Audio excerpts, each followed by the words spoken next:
Hello students, आज की reaction का नाम है विटिक रिएक्शन। ठीक है, इसमें जो रिएजेंट यूज होता है वो होता है विटिक रिएजेंट।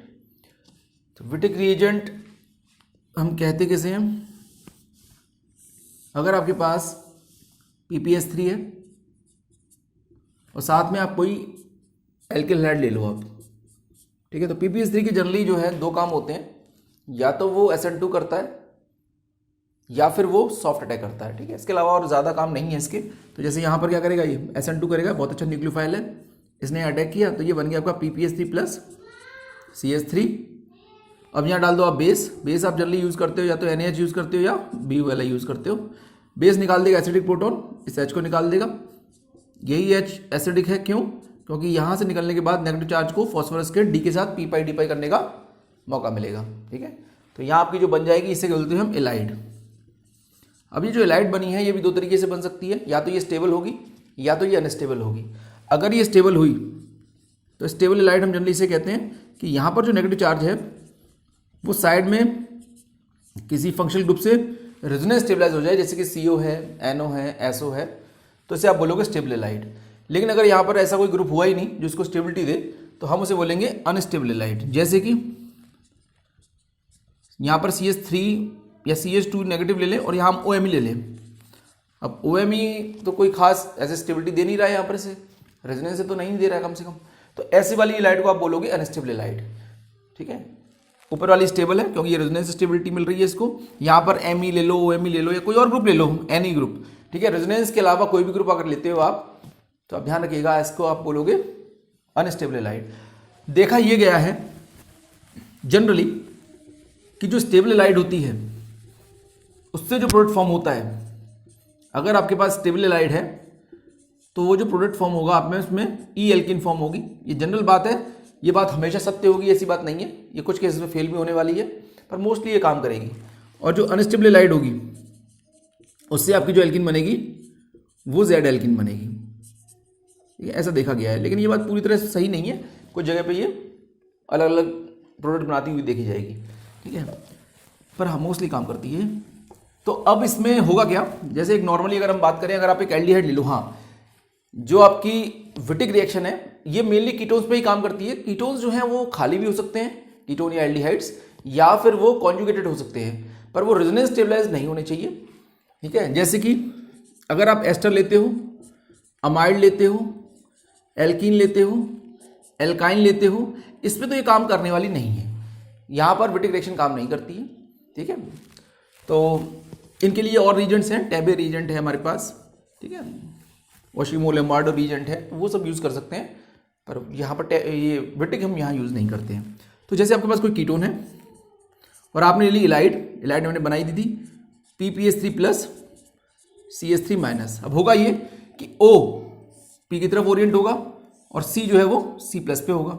तो आपको कुछ ऐसा दिखाई देगा कि O का जो चेहरा है वो PPS तरफ जा चुका है और ये CH3 जो है वो कार्बन पे। इस तरह की जो 4 मेंबर्ड रिंग बनी है इसका नाम होता है, इसे हम बोलते हैं ऑक्साफॉस्फेटेन। ऑक्साफॉस्फेटेन। हालांकि ये बहुत स्टेबल इंटरमीडिएट तो है नहीं, ये टूटेगी। अब टूटेगी कैसे? ये वाला बॉन्ड इधर शिफ्ट होगा, क्यों? क्योंकि ऑक्सीजन फॉस्फोरस साथ क्या करना चाहेगा, p पाई d पाई, और ये वाला बॉन्ड तुरंत नीचे आ जाएगा। तो इससे आपकी क्या बन गई, एल्कीन बन गई। या CH2 रहा होगा, CH3 नहीं है, CH2 रहा होगा। ठीक है, तो ये बन जाएगा आपका एल्कीन। ठीक है, बस वही। अब हाँ, जब इनको निकालना ही है, O और P को साथ ही निकलना है, तो ध्यान रखना ये जो आप बॉन्ड बनाने वाले हो ये कोशिश यही करता है कि ये सिन हूं तो ज़्यादा अच्छा रहेगा, क्योंकि सामने सामने से मिलना है ना इनको, तो दोनों सिन निकलना चाहते हैं। मतलब ये वाला बॉन्ड और ये वाला बॉन्ड सिस होना चाहिए कह लो, या सिन होना चाहिए एक दूसरे के लिए। ठीक है, अब निकलते समय बाकी एल्कीन तो बननी है, तो आप देखते चलते हैं यहाँ पर बातें। पहले वाले में ये वाली जो लाइड है ये कैसी रही होगी, PPS3 plus CH2 minus CO2 ये आपकी कैसी है, ये तो रेजोनेंस स्टेबलाइज्ड है, तो इससे कैसा प्रोडक्ट बनेगा, E बनेगा। देखो ये डबल बॉन्ड कैसा है, E ही है। ठीक है, इसको तो कोई फर्क पड़ना नहीं है, इसमें तो ऐसी भी रिएक्शन नहीं हुई है, ये नया बना है तो ये E है। इसमें देखें ये वाली कैसी है लाइड है, PPS3 या बेस, इसमें बेस डाला होगा NaH, बेस क्या करेगा, एसिडिक प्रोडक्ट निकालेगा। कैसी है ये तो अनस्टेबल है। कैसा एल्काइल प्रोडक्ट बना है, देखिए Z बनी है। ठीक है, यहाँ पर MEO CH2Cl और PPS3 डाला हुआ है, तो इसमें क्या होगा, MEO CH2Cl मैंने बार बार बताया आपको कि इसका जो मेन काम है वो SN2 का है, तो ये SN2 कर देगा, यहाँ अटैक करके Cl को बाहर कर देगा, तो ये बन जाएगा MEO PPS3 पॉजिटिव। अब आपने क्या डाला है, बेस। बेस क्या करेगा, एसिडिक हाइड्रोजन निकाल देगा, ये लो। अब ये अटैक कर जाएगा आपका कहाँ, कीटोन पे। कीटोन पे आप अटैक करा दीजिए, O- का चेहरा PPS3 की तरफ कर दीजिए, और यहाँ पर जो कार्बन है इसको इस तरफ कर दिए OMe। अब P और O को आप बाहर निकाल दीजिए तोड़ के। तो यहाँ आपका यहाँ कैसा बन गया प्रोडक्ट, ये आपको ऐसा कुछ दिखाई देगा, C++COMe। अब आप इसमें क्या डाल दिया आपने, H3 पॉजिटिव। ये इनॉल ईथर है, इनॉल ईथर का अगर आप हाइड्रोलिसिस करोगे तो क्या बनेगा, कीटोन ही बनेगा। ठीक है, ये रेजोनेंस स्टेबलाइज्ड है, इसको चलाइए, H++ का अटैक करा दीजिए, यहाँ H लग गया, यहाँ डबल बॉन्ड OMe पॉजिटिव आ ही चुका है। जब ये वापस खींचेगा तो यहाँ पानी का OH आ जाएगा। अब एक कार्बन से 2 हीटेरोटम अनस्टेबल होते हैं, इसके धक्के से इसको जाना पड़ेगा, ये एल्डिहाइड बन गया। ठीक है, नीचे वाली रिएक्शन का नाम है कोरे-फुक रिएक्शन, इसको हम बोलते हैं कोरे-फुक रिएक्शन। ठीक है, इस रिएक्शन के अंदर भी आपकी कुछ विटिक जैसी ही होती है, नाम जरूर बदल गया है इसका। इसमें हुआ क्या, पहले यहाँ डाला CBr4 और PPS3। तो CBr4 कार्बन से 4 ब्रोमीन लगा रखे हैं और PPS3 है आपके पास, तो PPS3 क्या करेगा, पहले Br पे अटैक करेगा। ठीक है, क्योंकि ये नेगेटिव चार्ज जो कार्बन पे आने वाला है बहुत स्टेबल है, तीनों ब्रोमीन के साथ वो p पाई d पाई कर पाएगा, इसलिए तुरंत ये CBr3 नेगेटिव बन जाएगा, बन गया यहाँ पर। और यहाँ पर बन गया आपका PPS3Br, इस पे प्लस आ चुका है। अब क्या होगा, ये पीछे से अटैक करके इस Br को बाहर कर देगा, तो ये बन गया आपका CBr3 और PPS3 पॉजिटिव। अब उसके बाद जो Br नेगेटिव गया है वो Br नेगेटिव किसी एक Br पे अटैक कर देगा, तो यहाँ आपकी एक एलाइड बन जाएगी इस टाइप की। कैसी बन गई आपकी ये, CBr2 माइनस PPS3 पॉजिटिव। अब आप इसको यूज कर सकते हो, आपके पास एल्डिहाइड है ही, आप इस एल्डिहाइड पे इसको अटैक करा दीजिए। ठीक है, उसके बाद सेम वैसी रिएक्शन होगी जैसी विटिक में होती है। ठीक है, तो हमारे पास क्या है, यहाँ पर एल्डिहाइड है, एल्डिहाइड को तोड़ दीजिए, प्लस में O माइनस में, O की तरफ रख दीजिए आप PPS3 को, C पे लगे हुए हैं 2 ब्रोमीन, जो माइनस है वो इसकी तरफ रहेगा, PO को ले जाएगा।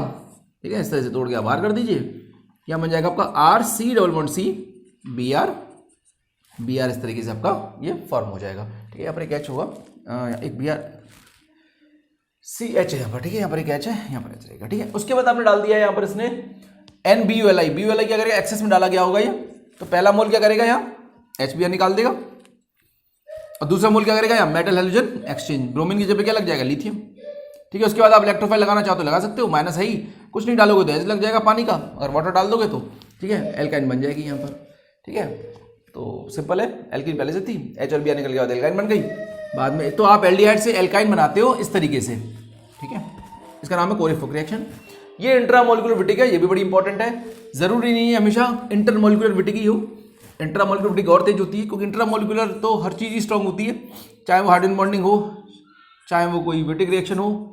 तो PPS3 पॉजिटिव NHCOR सीधा TBO के बेस निकालेगा एसिडिक हाइड्रोजन, ये रहा एलाइड बन गई है।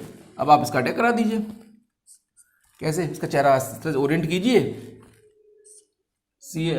NHCOR, NH यहाँ कर दीजिए,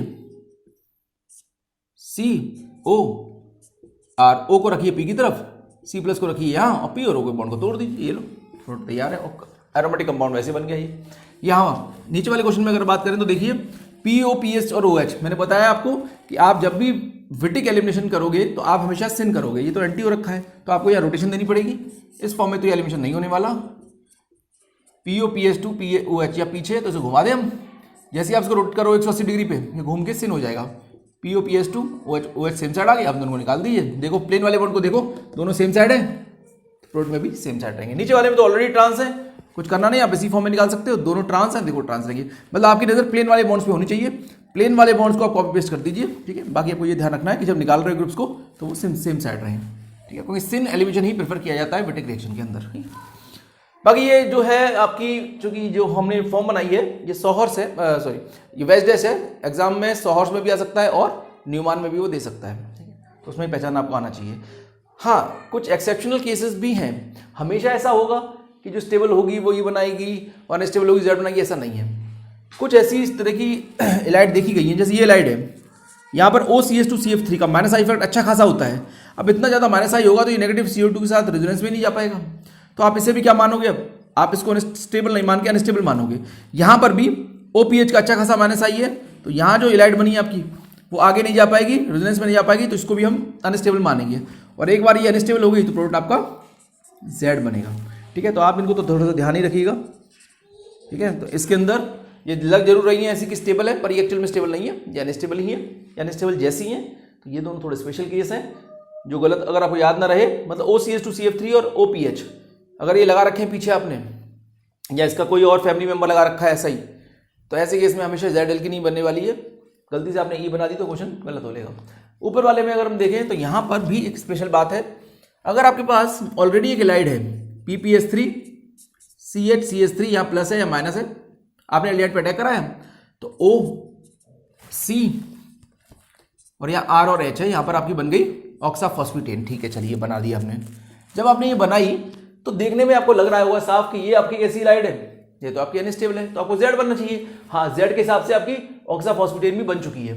ठीक है, बन गई, चलिए कोई बात नहीं। तो जब आपने ये ऑक्साफॉस्फेटेन बना दी तो आपके पास अगर बाई चांस आपने 1 मोल और डाल दिया बेस का, तो ये खुल जाएगी थोड़ी देर के लिए। कैसे खुलेगी, और ये कोशिश ये करेगी जब खुली जाएगी तो ये इस तरह से ओरिएंट होगी कि इसको स्टेबिलिटी मिल जाए। जैसे मतलब यहां पर जो R और CH3 थे सेम साइड थे, जैसे ही बेस ने एसिडिक हाइड्रोजन निकाला, यही वाला एसिडिक है, क्यों, क्योंकि ये नेगेटिव चार्ज पी डी पाई कर पाएगा फॉस्फोरस के साथ, तुरंत इसको धक्का देकर ऐसे खोल देगा। एक बार ये खुल गया बॉन्ड, इसको वैसे जब खुल जाता है तो हम इसको कहते हैं बीटेन स्पीसीज। तो अब ये घूम सकता है, इतने में ये रोटेट हो जाएगा, मतलब R और मिथाइल ट्रांस हो जाएंगे, फिर ये दोबारा लॉक हो जाएगा और लॉक होने के बाद निकल जाएगा। मतलब अगर आपने कभी विटिक रिएक्शन में 2 इक्विवेलेंट बेस यूज किए हैं तो वहां पक्की बात है ही एल्कीन बनने वाली है, चाहे आपका स्टार्टिंग मटेरियल स्टेबल हो, मतलब आप स्टेबल एलाइड लो या अनस्टेबल एलाइड लो, से कोई फर्क नहीं पड़ता। आपने 2 बार डाल दिया है, बीच में इसको खोलने का मौका मिला है, खोलने की वजह से रोटेशन आई है, रोटेशन से खराब वाली फॉर्म अच्छी बन गई है। अच्छी होगी तो ऑलरेडी अच्छी रहेगी, पर चूंकि अनस्टेबल थी, R और मिथाइल सेम साइड थे, तो उसको मौका मिल गया, वो टोटो के स्टेबल फॉर्म में चली गई। ठीक है, उसके बाद एलिमिनेशन हो गया, तो ये भी बड़ा इंपॉर्टेंट है। तो ये अनस्टेबल थी, देख के ऐसा लग रहा है कि Z बनना चाहिए, या भी बन गया देखो, पर यहाँ रीजन क्या रहा है, यहाँ आपने 2 इक्विवेलेंट डाल दिए बेस के, एक ये अलग से और एक पहले से आपने जब बनाई होगी लाइट तो वहां डाला है, जबकि पीछे वाले केसेस में हम एक ही इक्विवेलेंट डालते हुए आ रहे हैं। नीचे वाले क्वेश्चन में देखें तो यहाँ भी ऐसा ही कुछ होने वाला है, यहाँ भी आपने 2 इक्विवेलेंट डाल दिए तो आपका प्रोडक्ट फिर से ही बन गया है। तो गामा ऑक्साइड एलाइड कहते हैं इसको, RLI टाइप का ही है, इसे खोल देगा एपॉक्सी, खोल दीजिए, ये O नेगेटिव हो गया और यहाँ पर आपका आ गया ये बेसिकली हम 5 मेंबर रिंग है, हालांकि इससे भी कोई फर्क नहीं पड़ता, 6 रख दो आप तो, है ना, क्वेश्चन के अंदर 5 थी। ठीक है, चलिए, तो ये खुल जाएगी, तो ये ट्रांस खुलती है रिंग तो हमेशा, तो ये आगे, तो ये पीछे से आगे खुल गई होगी PPS3। ठीक है, आपने PCH पे अटैक करा दो, वो भी कोई बात नहीं है, यहाँ पर प्लस O पे लग जाएगा P और यहाँ पे लग जाएगा आपका C, RCH, ये भी बन गया, यहाँ तक भी ठीक है। अब आप ध्यान रखिएगा, अब आपने डाला क्या है, आपने यहाँ पर जो ये जो बनाई है रिंग, क्या ये रिंग खुल सकती है, बिल्कुल खुल सकती है। कैसे खुल सकती है, यहां पर एक H होगा भी और ये नेगेटिव खुद भी एक बेस है, और बेस का काम क्या होता है, एसिडिक हाइड्रोजन निकालने का। तो ये जब इसके H को निकाल देगा तो ये नॉन बॉन्डिंग बॉन्डिंग में आके थोड़ी देर के लिए खुल सकता है ये वाला बॉन्ड, और जब ये बॉन्ड खुल गया तो इसको मौका मिल जाएगा रोटेट होने का, इसको मौका मिल जाएगा रोटेट, और अगर ये रोटेट हो गया तो दोनों अपने आप भी ट्रांस हो जाएंगे, मतलब भारी भारी ग्रुप दूर चले जाएंगे, क्योंकि सिंगल बॉन्ड रोटेट होता है और रोटेशन से उसको सहारा मिलेगा, सहारा मिलने से वो अच्छी वाली फॉर्म में चला जाएगा। ऐसे केस में हमेशा ये प्रोडक्ट E बनेगा, जैसे कि यहाँ बन गया है। तो थोड़ा इनमें भी ध्यान रखने वाली चीज़ें हैं ये, क्योंकि अगर आपको याद ना रही तो ये क्वेश्चन गलत हो सकते हैं। नेक्स्ट, इंट्रामोलिकुलर, देखो PPS3 के 2 ही काम है, या तो SN2 करता है या वो सॉफ्ट अटैक करता है। यहाँ पर सॉफ्ट अटैक का कोई सीन तो है नहीं, SN2 हो जाएगा, यहाँ इसका अटैक हुआ और यहाँ पर BR यहाँ से निकल गया, तो यहाँ बन गया आपका PPS3 लग गया। फिर आपने डाल दिया ये थोड़ा ध्यान रखना, ये सल्फर की लाइट बेस का काम भी करती है। ठीक है, कहीं ऐसा बना दो आप लाइट को देख के यहाँ पर एल्कीन बना दो, 3 मेंबर रिंग बना दो एपॉक्सी टाइप की, ठीक है, गलत हो जाएगा नहीं तो यहाँ बेस ने क्या किया है, एसिडिक हाइड्रोजन निकाला है, फिर उसके बाद ये प्लस और ये माइनस दोनों जुड़ गए, यहाँ से फिर डबल बॉन्ड बन गया। ठीक है, नीचे वाले में NaH बेस निकालेगा एसिडिक हाइड्रोजन, है ना, ये जो 5 मेंबर रिंग है इसमें जो NH है यही एसिडिक है, यहाँ से ये निकल जाएगा। जब ये निकल जाएगा तो निकलने के बाद 3 मेंबर रिंग पे ये अटैक करेगी, क्यों, क्योंकि इसको अटैक करने के बाद यहाँ पर एलाइड बन सकती है, यहाँ पर एलाइड फॉर्म हो जाएगी। कैसे बनेगी लाइट, ये नेगेटिव चार्ज PPS3 के साथ डी पाई कर सकता है ना, उसके बाद इंट्रामोलिकुलर विटिक हो सकती है। उसके बाद क्या हो सकता है, इंट्रामोलिकुलर विटिक हो सकती है ना। अब तो कुछ है ही नहीं इस क्वेश्चन में। CO2ET PPS3 यहाँ पर है प्लस, यहाँ प्लस यहाँ पर लगा दो आप, माइनस तो आ ही चुका है यहाँ पर। अब जानते हो इसको तोड़ लो प्लस माइनस में, O पे PPS3 प्लस पे इसको, उसको तोड़ लेना यहाँ से, रिंग बन गई आपकी यहाँ पर, ठीक है ना। आप इसको आराम से मोड़ के इसको साइक्लाइज कर सकते हो। कैसे हुआ होगा ये दोबारा बता देता हूँ मैं। यहाँ पर जब इसने अटैक किया है इस तरीके से, CO2ET PPS3 यहाँ प्लस है या माइनस है, ठीक है। आप चाहो तो इसको मोड़ सकते हो, इसको नीचे लिख दो, इस वाले बॉन्ड को ऐसे कर दो, ठीक है, आपके ऊपर है, इसको तोड़ दो प्लस माइनस में, ये प्लस ये माइनस, इसको इससे जोड़ दो और इसको तोड़ दीजिए यहाँ से, ठीक है। रिंग बन गई यहाँ पर, 5 मेंबर रिंग बन गई। नहीं, नीचे वाले में PPS3 मैंने बताया ना, PPS3 के दो ही काम है, या तो SN2 करता है या फिर वो सॉफ्ट अटैक करता है। तो यहाँ पर ये SN2 के लिए कुछ है नहीं, यहाँ पर सॉफ्ट अटैक हो जाएगा। कॉन्जुगेटेड कीटोन में ये यहाँ अटैक कर जाएगा PPS3, है ना, ये ऊपर जाएगा और ऑक्सीजन को तो सिलिकॉन बहुत ही पसंद है क्योंकि डीपाई करने का मौका मिलता है उसको, यहाँ से Cl निकल जाएगा। तो आपका कुछ वैसा बन गया, ये OSI Me3 बन गया, यहाँ PPS3 लगी गया है, यहाँ पॉजिटिव आ ही गया। अब आपने डाल दिया है बेस, बेस निकालेगा एसिडिक हाइड्रोजन, ये बन गई आपकी एलाइड, एलाइड का हमला करा दो कि एल्डिहाइड पे, यहाँ हो गया CRH, RCH को जोड़ दीजिए, है ना, CO R और H, इसको ऐसे जोड़ दीजिए, इसको यहाँ से तोड़ दीजिए, ठीक है, RC डबल बॉन्ड C बन गया। नीचे वाला रिएक्शन भी बड़ा इंपॉर्टेंट है। पहले PPS3 क्या करेगा, SN2 कर जाएगा, आप इसमें SN2 करा दीजिए, कहीं भी करा दीजिए, इससे वर्टिकल है। PPS3 क्या कर देगा, SN2, जिसने यहाँ अटैक किया, Br को यहाँ बाहर कर दिया। जैसे SN2 हुई, PPS3 पे पॉजिटिव चार्ज आ गया क्योंकि इसने लोन पेयर दिए अपने, फिर TPO क्या कर देगा, एसिडिक हाइड्रोजन निकाल देगा, आपकी लाइट तैयार है। यहाँ थोड़ा ध्यान रखने वाली चीज़ ये है कि करेगा क्या, ये चलेगा आगे, ये सोर्स बनेगा, उसके धक्के से Br निकल जाएगा, ये सिंक बन जाएगा, कुछ ऐसा बन जाएगा ये, ठीक है, PPS3। अब उसके बाद जो हुआ है यहाँ पर आपने बेस डाल दिया और आपने कीटोन ले लिया, TBO के या कोई भी हो सकता है, यहाँ पर एसिडिक NaOH लिया होगा, बेस निकाल के एसिडिक हाइड्रोजन, ये रहा, यहाँ से निकला, यहाँ पर एक ग्रुप लगा हुआ है भारी, ये बटे कर जाएगा यहाँ पे, ये इधर आया, ये इधर आया, ठीक है। तो यहाँ पर आपकी लाइट तैयार हो गई। अब इस लाइट को आप मोड़ के चाहे तो ऊपर की तरफ ले सकते हो और आराम से आप विटिक करा सकते हो इंट्रामोलिकुलर, ठीक है। कैसे हुआ होगा देखो, इसको मोड़ दो, इसको आप 1 2 3 4 5, 1 2 3 4 5, ठीक है, 1 2 3 4 5 है। तो यहाँ पर आप इसको ढंग से कर दीजिए ऐसे, 1 2 3 4 5, PPS3 यहाँ प्लस, इसका मुंह इसकी तरफ रखिए, नेगेटिव को इसकी तरफ रखिए, ये टूट ही गया है, क्लियर का बॉन्ड यहाँ बन ही चुका है, ठीक है। उसके बाद एक डबल बॉन्ड, एक छोड़ के सिंगल डबल सिंगल, एक डबल बॉन्ड भी है बीच में, ठीक है। अब इसको आप तोड़ दीजिए यहाँ से आराम से, PO को ले जाएगा, यहाँ डबल बॉन्ड आ जाएगा कॉन्जुगेशन के साथ, ठीक है, आपका ये प्रोडक्ट फॉर्म हो जाएगा, ठीक है, इसमें कुछ है ही नहीं और, ठीक है। बहुत ही इंपॉर्टेंट क्वेश्चन था ये भी। उसके बाद आपने अगर आप बहुत भारी एल्डिहाइड को यूज़ कर लेते हो, बहुत बल्कि एल्डिहाइड जैसे यहाँ यूज़ किया है, तो यहाँ पर आपको थोड़ा ध्यान रखना होगा कि बहुत बल्कि एल्डिहाइड में सॉल्वेंट और टेम्परेचर का बड़ा रोल है। इतना क्राउडिंग वाला एल्डिहाइड आपने लिया है, अगर आप इसमें स्टेबल लाइट डाल दो या सब कुछ एबनॉर्मल रिजल्ट आते हैं, बल्कि एल्डिहाइड में रिजल्ट जो है आपके एबनॉर्मल मिलेंगे। मतलब कि अगर टेम्परेचर आपका हाई है, मतलब ये वाली जो लाइट है आप ध्यान से देखो, ये वाली लाइट कैसी है आपकी, स्टेबल है, और इस वाली लाइट को भी देखो आप, स्टेबल है, दोनों ही स्टेबल है। यहाँ टेम्परेचर का काफ़ी बड़ा रोल है। टेम्परेचर अगर ज़्यादा रहा तो आपका प्रोडक्ट बनेगा ट्रांस, और टेम्परेचर अगर कम रहा तो आपका प्रोडक्ट बनेगा सेस। मतलब लो टेम्परेचर पे सेस बनाएगा, हाई टेम्परेचर पर ट्रांस बनाएगा। सॉल्वेंट का भी रोल है, यहाँ सॉल्वेंट बेंजीन है, वहाँ सॉल्वेंट TH है। तो ये एक तो याद रखने वाला ही क्वेश्चन हो गया एक तरीके से। पर ये लगाना कब है, जब बहुत ही बल्कि एल्डिहाइड होगा, इतना भारी ग्रुप लेकर रखा है आपने। पर अगर आपको ये बात याद न रही तो आप करोगे क्या, दोनों में ई बना दोगे, जबकि ऐसा नहीं है। नीचे वाले में तो ई बना है, हाई टेम्परेचर पे हो रही रिएक्शन, तो ई तो बनना ही था, स्टेबल भी है, लेकिन यहाँ पर अगर ई बना दी तो गलत हो जाएगा ये। तो आप इसको थोड़ा सा इसको तो याद ही रखना, ठीक है। तो ये कुछ केस थे आपके विटिक रिएक्शन के, ठीक है। नेक्स्ट वीडियो में मिलेंगे नए रिजल्ट के साथ। Thank you.